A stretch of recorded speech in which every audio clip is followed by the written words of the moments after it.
tardes para todos. Bienvenidos a este ciclo de charlas de obstetricia crítica. Mi nombre es José Ignacio Alves da Cruz, yo soy médico intensivista.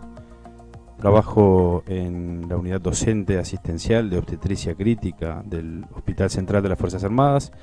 Trabajo en el centro de tratamiento intensivo de ese hospital y además soy profesor adjunto de medicina intensiva. En la actividad de hoy vamos a enfocarnos en aspectos básicos de reanimación neonatal y reanimación del lactante. A modo de introducción, ¿de qué hablamos? Bueno, básicamente de que 4 a 10% de recién nacidos recibirán lo que ven allí, ventilación con presión positiva. 1 a 3 de cada 1000 recibirán medidas o maniobras de compresión o medicación que es utilizada de emergencia.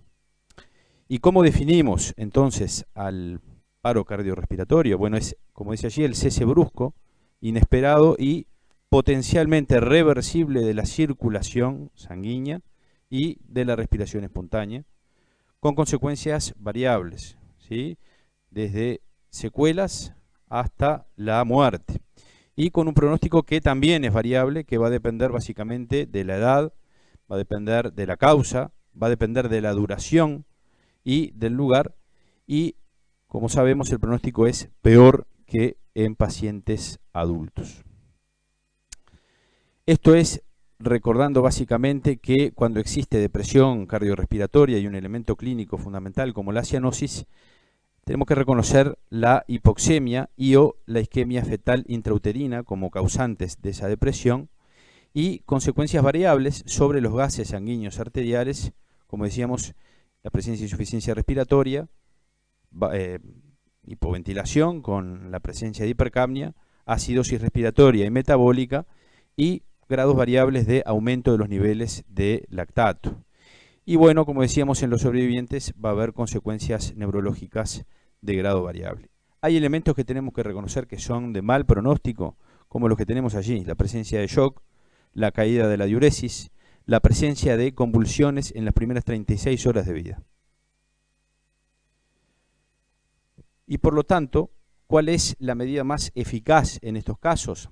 La medida más eficaz e importante es una adecuada ventilación, una ventilación de calidad. Recordemos que la asfixia al nacer, como dice allí, da cuenta de 23% de las 4 millones de muertes neonatales, y hay 3 puntos básicos que debemos comprender en la reanimación. Uno de ellos es el manejo correcto de la vía aérea, que implica posicionar adecuadamente y despejar para permeabilizar la misma. La otra es la respiración. Hay que generar estímulos para que ese recién nacido, ese lactante, bueno, inicie la ventilación si es posible. Y esto puede ser una medida espontánea o una medida asistida.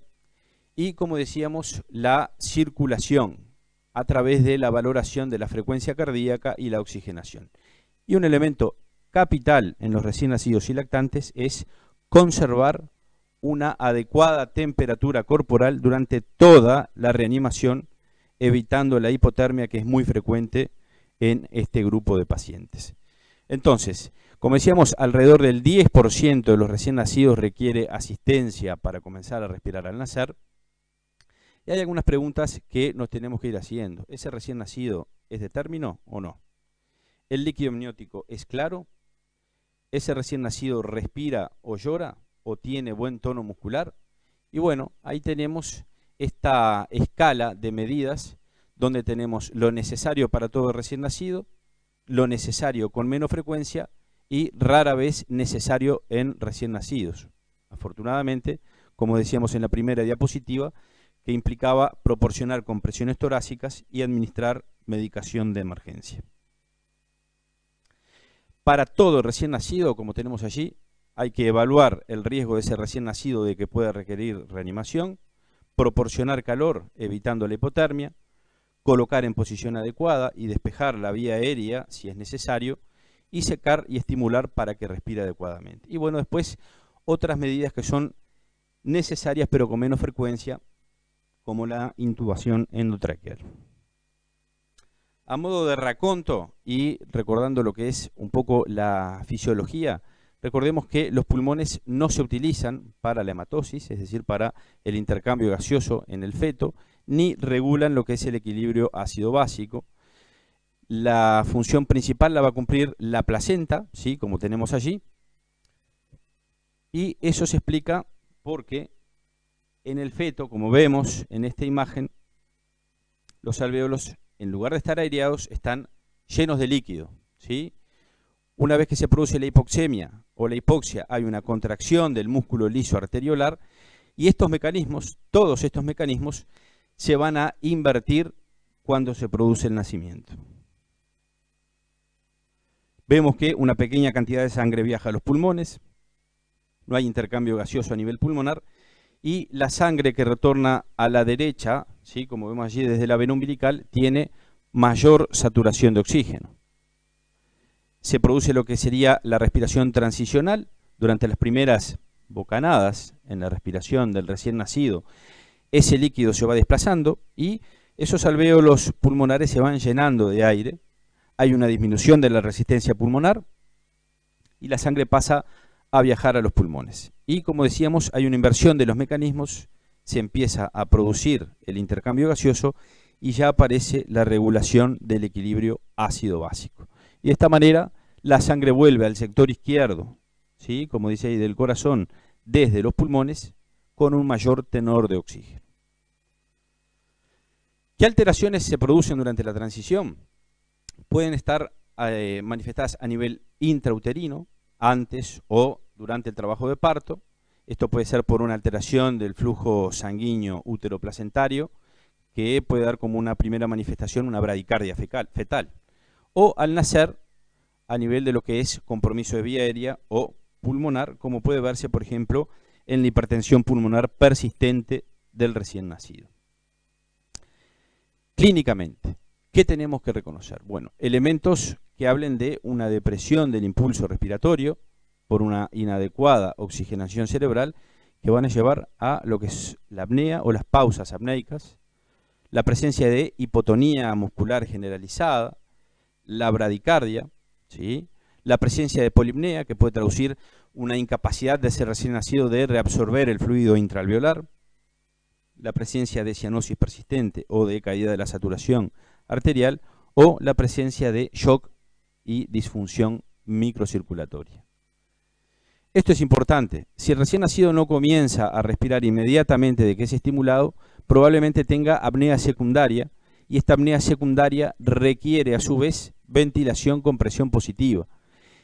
Y lo que es importante reconocer en estos casos es que la estimulación no ayudará a retomar la respiración. Sí, hay que apoyarlos con ventilación con presión positiva. El examen físico, bueno, es poco sensible, no nos permite distinguir entre lo que es apnea primaria y secundaria, y bueno, ahí es cuando tenemos que realizar estimulación y ver si hay o no respuesta y si retoma la respiración ese recién nacido. Y esto es fundamental, como en todos los equipos, la organización, el liderazgo, mantener la tranquilidad y asignar roles a cada uno de los integrantes del equipo. Este es un esquema propuesto, ¿sí? El líder organiza la reanimación, hay un reanimador 1, un segundo reanimador, un ayudante y un líder, ¿sí?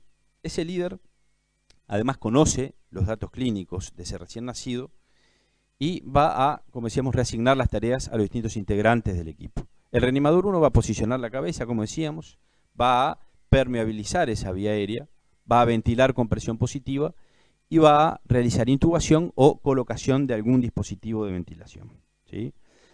El segundo reanimador, a su vez, realiza el secado del recién nacido, coloca el oxímetro de pulso, como decíamos, en la mano derecha de ese recién nacido, informa y controla parámetros como la frecuencia cardíaca y la saturación de oxígeno, coloca el monitor de electrocardiograma y va a iniciar las compresiones torácicas. Y el ayudante es el que va a controlar los tiempos, va a documentar puntajes como el de Apgar, prepara la medicación y además prepara la colocación de un acceso vascular. Recordemos la importancia de mantener la temperatura y de evitar la hipotermia durante todo el proceso de reanimación. Y obviamente, en épocas de pandemia y como en todo trabajo donde bueno, se trabaja, valga la redundancia, en equipo, hay que tener en cuenta lo que es la seguridad del equipo, ¿sí? Bueno, este es uno de los algoritmos propuestos. En rombo vemos la presencia de evaluaciones de la situación clínica y en los rectángulos las medidas a tomar. Entonces, desde el nacimiento hasta que tomamos esas medidas van a ir pasando 60 segundos. Y evaluaciones, ¿el embarazo es a término? ¿Ese recién nacido respira? ¿Tiene llanto? ¿Tiene adecuado tono muscular? De ser así, va a permanecer con la madre y bueno, se van a hacer los cuidados de rutina y se continúa la revaloración periódicamente. Si no pasa esto, entonces hay que brindar calor, despejar la vía aérea si es necesario, secar y estimular adecuadamente.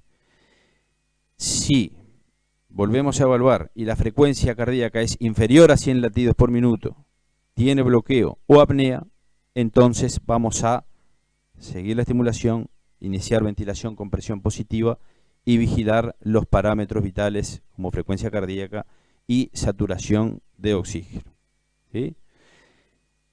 Si no tiene frecuencia menor a 100, nos preguntamos si respira con dificultad o si mantiene cianosis, y de ser así, despejamos la vía aérea, vigilamos la saturación y consideramos el uso de CPAP. Han pasado 60 segundos, la frecuencia cardíaca se mantiene por debajo de 100 latidos por minuto. En caso de que esto sea así, vamos a implementar pasos correctivos de la ventilación, y si esto no es así, vamos a hacer los cuidados post-reanimación. Si avanzamos en lo que es la gravedad, la frecuencia cardíaca es inferior a 60, vamos a considerar la intubación orotraqueal, las compresiones torácicas y coordinar con ventilación con presión positiva. Y como decíamos, si se mantiene una bradicardia por debajo de 60 latidos por minuto, considerar el uso de vasopresores inotrópicos, por ejemplo, adrenalina intravenosa. Entonces, este es el plan que tenemos para evaluar en forma permanente.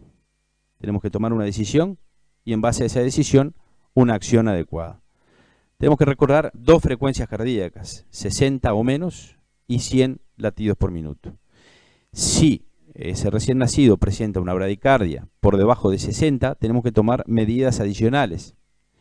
Si ese paciente retoma circulación, tiene una frecuencia de 100 ciclos por minuto, entonces se podrían suspender los procedimientos posteriores al bloque A, como decía allí, salvo si hay apnea o desaturación. En este otro esquema, que sería la continuación del algoritmo que venimos viendo, los asteriscos indican los puntos en que hay que considerar la intubación orotraqueal. Y obviamente que muchas veces hay que considerar la intubación orotraqueal si ese líquido amniótico es meconial y hay noción de aspiración, ¿sí? Entonces, como puntos clave, recordemos, no iniciar el masaje cardíaco hasta lograr una adecuada ventilación. La mayoría de las causas de paro son debidos a hipoxia, hipoventilación. Tener en cuenta el oxígeno como un medicamento y con sus respectivos efectos adversos.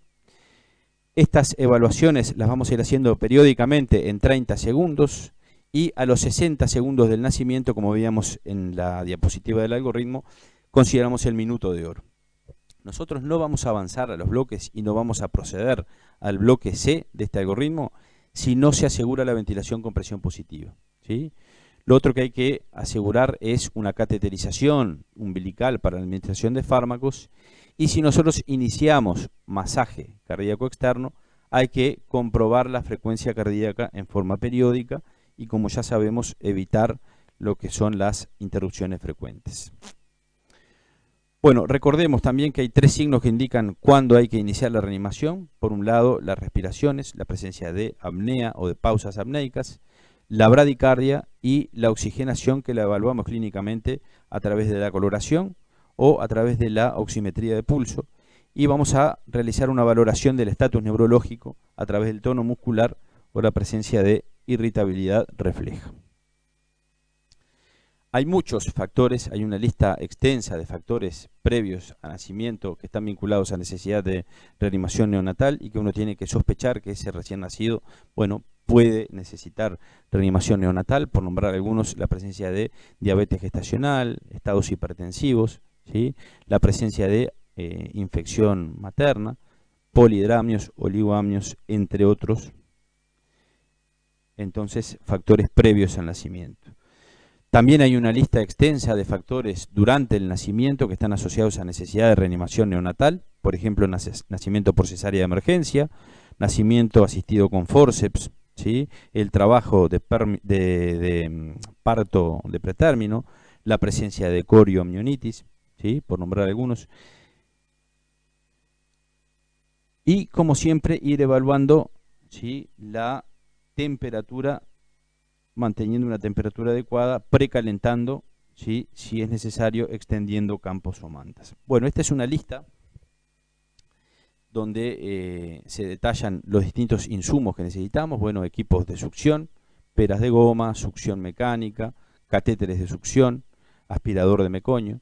Los medicamentos, básicamente soluciones cristaloides, drogas como la adrenalina, ¿sí? Equipo, como dice allí, de bolsa y máscara, equipo de intubación y después suministros para lograr la cateterización del vaso umbilical. Están todos detallados ahí en esa diapositiva. El calor, decíamos, precalentado o a través del uso de mantas. Para despejar la vía aérea puede ser necesario el uso de una pera de goma, si hay alguna obstrucción, o el aspirador de meconio. Vamos a realizar una correcta ocultación y verificar una correcta entrada de aire. Vamos a oxigenar a ese recién nacido y tenemos distintos métodos, desde métodos no invasivos hasta, bueno, métodos invasivos. Y recordemos que podemos llegar a necesitar la ventilación con presión positiva, que ahora vamos a ver, que, debemos tener presente que hay distintas máscaras, ¿sí?, para bebés prematuros y recién nacidos de término. El equipo de intubación, la medicación y otra lista de insumos para la reanimación. Entonces, para el manejo de la vía aérea, ahí tenemos la forma adecuada de permeabilización de la vía aérea, una forma incorrecta. Lo que no tenemos que hacer es hiperextender, ¿sí?, y lo que tampoco tenemos que hacer es flexionar. ¿Hay presencia de meconio? Si hay presencia de meconio, ese recién nacido es vigoroso, bueno, continuamos con el resto de los pasos iniciales. Retiramos secreciones de la boca, de la orofaringe, de la nariz, secamos, estimulamos y reubicamos a ese recién nacido. Si hay presencia de meconio y ese recién nacido no es vigoroso, vamos a succionar la boca y la tráquea. Cuando hablamos de un recién nacido vigoroso, como dice allí, cuando tiene esfuerzos respiratorios fuertes, adecuado tono muscular y frecuencia cardíaca mayor de 100 latidos por minuto. Cuando hay meconio en la vía aérea, vamos a realizar una laringoscopía, ¿sí? La laringoscopía tiene que ser cuidadosa porque la estimulación de la vía aérea puede desencadenar una respuesta vagal importante que puede llevar al paro. Vamos a utilizar sondas de 12 o 14 French para despejar la boca y vamos a realizar la aspiración de ese líquido de meconio.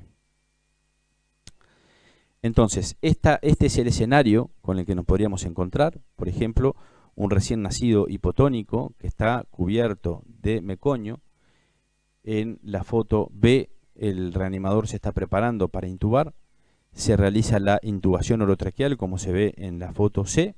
Se conecta a un dispositivo que aspira el meconio y se está por conectar la sonda de succión. Y después, en la última foto, como vemos acá, en la foto D, se va retirando el tubo a medida que vamos aspirando el meconio. Siempre recordemos lo que decíamos de no succionar en forma intensa y de no lesionar la vía aérea. La succión tiene que ser breve y suave, como dice allí, con una pera de goma para, bueno, mantener permeable y libre de secreciones la orofaringe. Secuencia: primero la boca y en segundo lugar la nariz. Vamos a evaluar la oxigenación. Lo que se recomienda es el oxímetro colocado en la mano o en la muñeca derecha del recién nacido, y lo que buscamos es detectar la saturación preductal. Y tenemos distintos dispositivos para el manejo, ¿sí?, ventilatorio. Por un lado tenemos la bolsa autoinflable, que va a recibir aire y oxígeno, y vamos a poder lograr una concentración de oxígeno deseada. La ventaja de este dispositivo es que siempre se llena después de que nosotros insuflamos, aunque no haya una fuente de gas que esté comprimido. Y la válvula de liberación de presión hace que sea menos probable la hiperinsuflación, ¿sí? Entonces evitamos la sobredistensión pulmonar. Y como desventajas, bueno, por nombrar algunas, requiere un reservorio de oxígeno para administrar altas concentraciones de oxígeno. No se puede utilizar para la administración de presión positiva continua en vía aérea, y solo se puede administrar presión positiva al final de la expiración, que es lo que conocemos como PIP, si se agrega una válvula de PIP y se va regulando los niveles de PIP, ¿sí? El otro dispositivo es la bolsa ANT. Como ventajas, permite mantener una presión constante, permite un control confiable de lo que es la presión máxima, la presión inspiratoria pico y la PIP.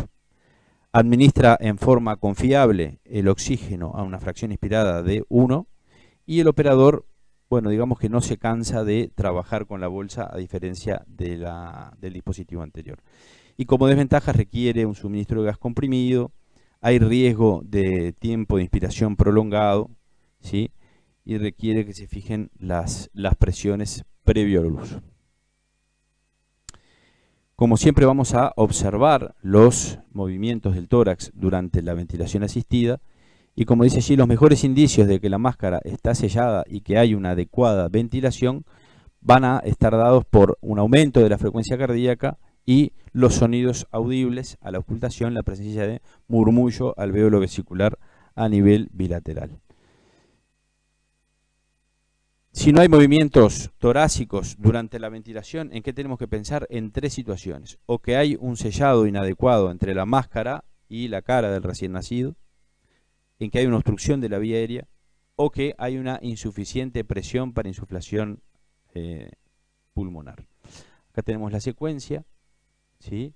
Esto se va haciendo 3 segundos, ventila, suelta, 3 segundos, cuenta y vuelve a ventilar a través de la insuflación, y así sucesivamente para cada ciclo. Bueno, hay distintos calibres de sonda endotraqueal.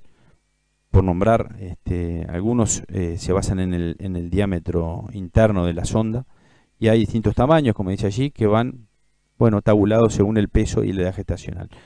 Por ejemplo, para un peso entre 2 y 3 kilos, una sonda adecuada sería la que tenga un diámetro interno de 3,5 milímetros, por ejemplo, ¿sí? Para un peso mayor a 3 kilos, bueno, entre 3,5 y 4 milímetros de diámetro interno estaríamos utilizando una sonda adecuada. Vimos la ventilación. Ahora vamos a ver lo que son las compresiones torácicas. Están indicadas siempre, recuerden, que la frecuencia cardíaca esté por debajo de 60 latidos por minuto, pese a por lo menos 30 segundos de ventilación con presión positiva eficaz, que ya vimos cuando era eficaz la ventilación con presión positiva. En cuanto a las compresiones torácicas, bueno, las compresiones torácicas son compresiones rítmicas del esternón, comprimen el corazón contra lo que es el sector dorsal, es decir, contra la columna vertebral, generan un aumento de la presión intratorácica y hacen que la sangre circule hacia los distintos órganos. Y en este caso se necesitan 2 operadores cuando se va a realizar las compresiones torácicas. Hay distintas técnicas. Una de ellas es la técnica del pulgar, que es la preferida, como tenemos acá en la imagen, en el esquema en la imagen A. Se utilizan los 2 pulgares para producir una depresión del esternón, y como vemos, las manos rodean el dorso y los dedos por detrás sostienen la columna, ¿sí? Y después la técnica de los 2 dedos, como puede verse en esta imagen B, donde los dedos mayor e índice generan compresiones del esternón, y la otra mano sostiene el dorso. Esto es para lograr compresiones más eficaces. ¿Por qué se prefiere entonces la técnica del pulgar? Como decíamos, porque puede controlar la profundidad de la compresión, permite una presión más constante durante el masaje y logra mejor presión de perfusión coronaria, que ese es uno de nuestros objetivos, ¿sí? Esta sería la topografía donde vamos a realizar el masaje. Tomamos como referencia la línea mamilar o la línea del pezón, el esternón, el apéndice sifoides, y el área de compresión va a ser ese sector delimitado entre esas zonas. Se debe flexionar la primera articulación de los pulgares, como dice ahí. Hay que aplicar una presión vertical para que se comprima el corazón contra la columna. Y bueno, como desventaja de esta técnica se encuentran que la mano del operador puede ser pequeña y lo otro es el tamaño del recién nacido, ¿sí? Recuerden que tiene que haber una flexión de la primera articulación de los pulgares. Esta es una maniobra adecuada y esta es una maniobra inadecuada, ¿sí? Porque no hay entonces una flexión de la primera articulación de los pulgares. En cuanto a la técnica de los dos dedos, bueno, los dos dedos deben colocarse perpendicularmente con respecto al tórax. Hay que aplicar una presión con el pulpejo de los dedos. La otra mano tiene que colocarse plana en el centro de la espalda y esto genera una compresión más eficaz. La presión aplicada es una presión vertical. ¿Y qué tanto comprimimos? ¿Con qué profundidad? Bueno, como dice ahí, 1/3 del diámetro antero-posterior del tórax, y esto es válido para cualquier técnica, los dos dedos o la técnica del pulgar. Recuerden, con la técnica de los dos dedos, esta es la posición adecuada, los dedos en posición perpendicular con respecto al tórax, y esta es una técnica incorrecta, inadecuada, donde los dedos están prácticamente horizontalizados y en este caso no se ejerce un masaje cardíaco eficaz. Los masajes deben realizarse en forma ininterrumpida y no se debe levantar, ¿sí?, los dedos durante la reanimación entre cada compresión. Esto es lo correcto, ¿sí? Y esto es lo incorrecto. No hay que separar, no hay que levantar los dedos durante las maniobras de reanimación, durante el masaje cardíaco. Como concepto, las compresiones siempre tienen que ir acompañadas de ventilación con presión positiva. Hay que evitar administrar en simultáneo una compresión y una ventilación porque se disminuye la eficacia o de la ventilación o de las compresiones. Y hay que hacer una ventilación interpuesta luego de 3 compresiones, ¿sí? Y debe haber un total de 120 eventos por cada 60 minutos, ¿sí? Y ahí tenemos el ciclo, ¿sí?, donde la persona 1 realiza las compresiones torácicas y la persona 2, el segundo reanimador, realiza la ventilación con presión positiva. Bueno, la medicación se va a realizar a través de la cateterización de la vena umbilical, ¿sí? Es un acceso directo para administrar los fármacos. Esta es la forma adecuada de cateterizar y bueno, se administrarán los fármacos si es necesario. En cuanto a la medicación, bueno, hoy nombrábamos a la adrenalina, a esas concentraciones, una concentración de 0,1 miligramos por mililitro, se va a administrar por vía intravenosa y luego de su administración se va a administrar un bolo de solución salina que lo que va a hacer es arrastrar ese fármaco que pueda quedar depositado y que de esta manera llegue a la circulación. Las dosis según el peso, 0,01 a 0,03 miligramos por kilo, y no hay que administrar más de 0,1 a 0,3 mililitros kilo por vía intravenosa, ¿sí?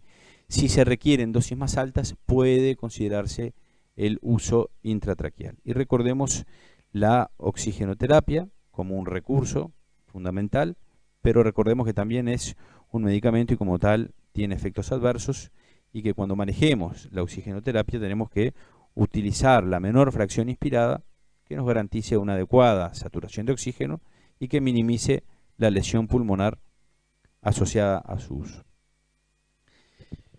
Estas son las guías actualizadas de la American Heart Association del año 2019, donde hacen algunas recomendaciones. Por ejemplo, la utilización inicial de oxígeno que debe usarse en los recién nacidos, menos de 35 semanas de gestación, que reciben asistencia respiratoria tras el parto sigue siendo de 21 al 30%, ¿sí? Con una titulación de oxígeno basada en los objetivos de saturación de oxígeno. En recién nacidos, lo que decíamos, lo que está actualizado es que no debe usarse el test de hiperoxia, no debe usarse oxígeno al 100% para iniciar la reanimación, porque esto se asocia a mayor mortalidad. Y bueno, la recomendación antigua, que es la que tienen allí, hablaba de oxígeno al 21% a nivel del mar y titular, bueno, más o menos lo que se preconiza ahora, ¿no? Una concentración de oxígeno que garantice una adecuada saturación. Bueno, el trabajo más difícil siempre es el trabajo sobre sí mismo. Esto era lo que queríamos exponer en la charla de hoy. Y bueno, agradecerles a todos por la atención. Muchas gracias.